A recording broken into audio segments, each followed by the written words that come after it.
সুপ্রিয় viewers, bike blog নয়নের পক্ষ থেকে দেশের এবং সকল প্রবাসী ভাইদেরকে জানাচ্ছি আন্তরিক শুভেচ্ছা অভিনন্দন।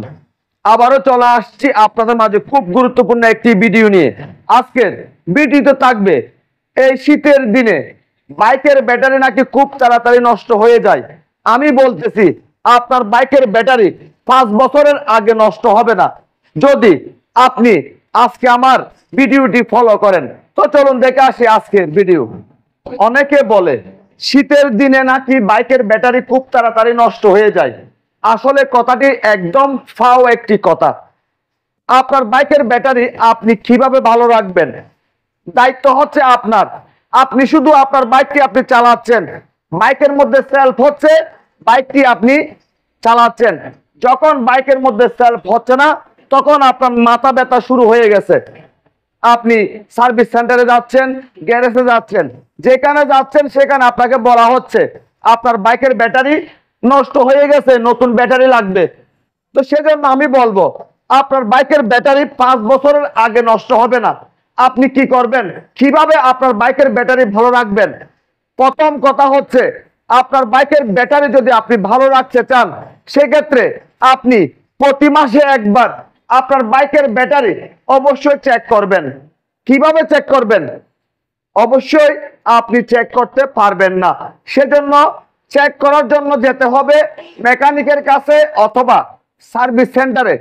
আপনার বাইকের ব্যাটারির অবশ্যই আপনার কি করতে হবে, এই যে আপনারা দেখতে পাচ্ছেন ব্যাটারির তার, এটা হচ্ছে পজিটিভ তার। এই যে লাল কভার লাগানো আছে এটা হচ্ছে পজিটিভ তার, আর এই যে কালো কভার লাগানো আছে এটা হচ্ছে নেগেটিভ তার। আমরা যখন ধরেন বাইকের ব্যাটারির সাথে ব্যাটারির তার লাগানো আছে, এখন আমরা যখন বাইক থেকে ব্যাটারি খুলবো তখন সর্বপ্রথম আমাদের কি করতে হবে, এই নেগেটিভ তারটি আমাদের খুলতে হবে, তারপর পজিটিভ তারটা আমরা খুলবো। এবং লাগানোর সময় আমাদের কি করতে হবে, পজিটিভ তারটি আমাদের আগে লাগাতে হবে, তারপর নেগেটিভ তারটি আমাদের লাগাতে হবে। এটা হচ্ছে লাগানোর একটা বিষয় আপনাদের সাথে শেয়ার করলাম।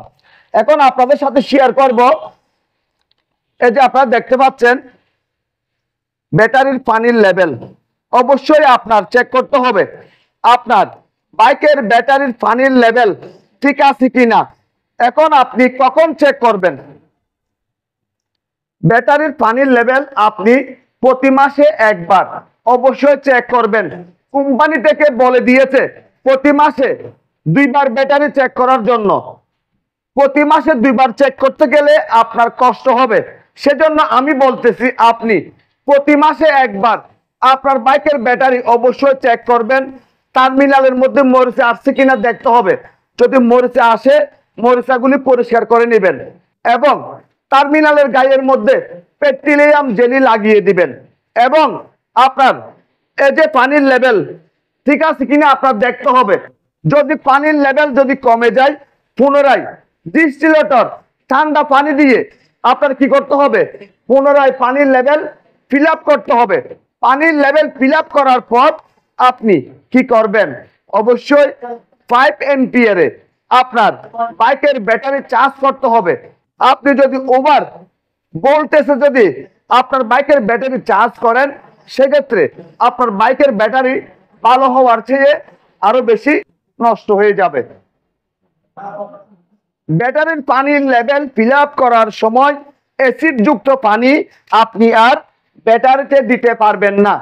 এবং অনেক বাইকারদের দেখা যায় যখন পানির লেভেল কমে যায় তখন সব পানিগুলি এভাবে ফেলে দেয়, আবার অ্যাসিড যুক্ত পানি ব্যাটারির ভিতর ঢুকায়। এই ভুলটা করা যাবে না। এই ভুলটা যদি করেন সেক্ষেত্রে ভালো হওয়ার থেকে খারাপ আরো বেশি হবে।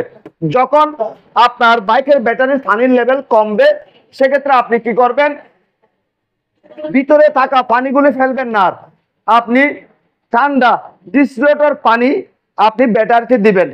ঠান্ডা পানিটা আপনারা অবশ্যই যারা ব্যাটারির পানি বিক্রি করে বা পার্টসের দোকানে আপনারা পেয়ে যাবেন। অ্যাসিড যুক্ত পানি আপনি আর দিতে পারবেন না। অ্যাসিড যুক্ত পানি শুধু একবার ঢুকবে, এরপর থেকে শুধু ডিস্টিলেটর পানিটা ঢুকবে। আশা করি বুঝতে পারছেন। এবং আপনার বাইকের ব্যাটারি আপনি কেন চার্জ করবেন? ধরেন বাইক থেকে তো ব্যাটারি চার্জ হচ্ছে, এখন আমাদের বানিয়েছে কে? সৃষ্টিকর্তা। সৃষ্টিকর্তা আমাদের ভিতর ভিটামিন, ক্যালসিয়াম সবকিছু আমাদের ভিতর দিয়ে আমাদের পৃথিবীর মধ্যে পাঠিয়েছে। এরপরও আমাদের শরীর দুর্বল লাগে, এরপরও আমাদের ভিটামিন খেতে হয়, এরপরও আমাদের ক্যালসিয়াম খেতে হয়, এরপরও আমাদের ভালো ভালো খাবার খেতে হয়। সেরকম বাইক থেকে ব্যাটারিতে চার্জ হয়, কিন্তু আপনার ব্যাটারিটাকে আরো স্ট্রং রাখার জন্য আমাদের কি করতে হবে? প্রতি মাসে একবার ব্যাটারি চেক করতে হবে।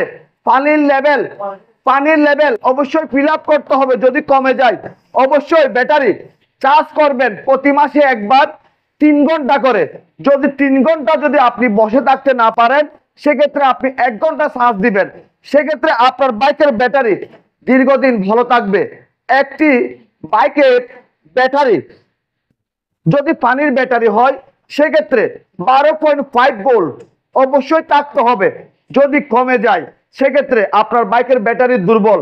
আর যারা ডাই ব্যাটারি ব্যবহার করেন, অবশ্যই আপনার বাইকের ব্যাটারিতে 13+ ভোল্ট থাকতে হবে। যদি কমে যায় সেক্ষেত্রে ব্যাটারি দুর্বল। অবশ্যই আপনার বাইকের ব্যাটারি দুর্বল হবে না, আপনার বাইকের ব্যাটারি 5 বছরের আগে নষ্ট হবে না। অবশ্যই আপনি প্রতি মাসে আপনার বাইকের ব্যাটারি একবার করে চেক করবেন, সেক্ষেত্রে বাইকের ব্যাটারি দীর্ঘদিন ভালো থাকবে। একটি ব্যাটারি কখন চার্জ হয়? অল্টারনেটিভ চার্জিং বলে। ধরেন আপনি ফোনের মধ্যে গেমস খেলতেছেন, আপনি কি করতেছেন? আপনার ফোনের চার্জার কারেন্টের সাথে কর্ডের মধ্যে লাগিয়ে রাখছেন, আপনি গেমস খেলতেছেন, আপনি যা খরচ করতেছেন আপনার ফোনের চার্জ, তার থেকে বেশি চার্জ আপনার ফোনের মধ্যে হচ্ছে। একই নিয়মে কাজ করতেছে আমাদের বাইকের মধ্যে একটি আর ইউনিট লাগানো আছে। আর ইউনিটের কাজ কি? এসি কারেন্টকে ডিসি করে ব্যাটারিতে সাপ্লাই দেওয়া। যখন ডিসি করে ব্যাটারিতে সাপ্লাই দেয়, তখন কত ভোল্ট ব্যাটারির মধ্যে ঢুকে? 14.5 ভোল্ট ব্যাটারিতে ঢুকতে থাকে। আপনি যখন বাইকের ইঞ্জিন সুইচ চালু করেন এবং বাইকটি স্টার্ট করেন, তখন আপনি 12.5 ভোল্ট খরচ করতেছেন। আশা করি বুঝতে পারছেন। অনেকে কি করে? একটি বাইক ক্রয় করার পর বাইকের পার্কিং লাইট, বাইকের ব্রেক লাইট অফ করে। এই ভুলগুলা করবেন না।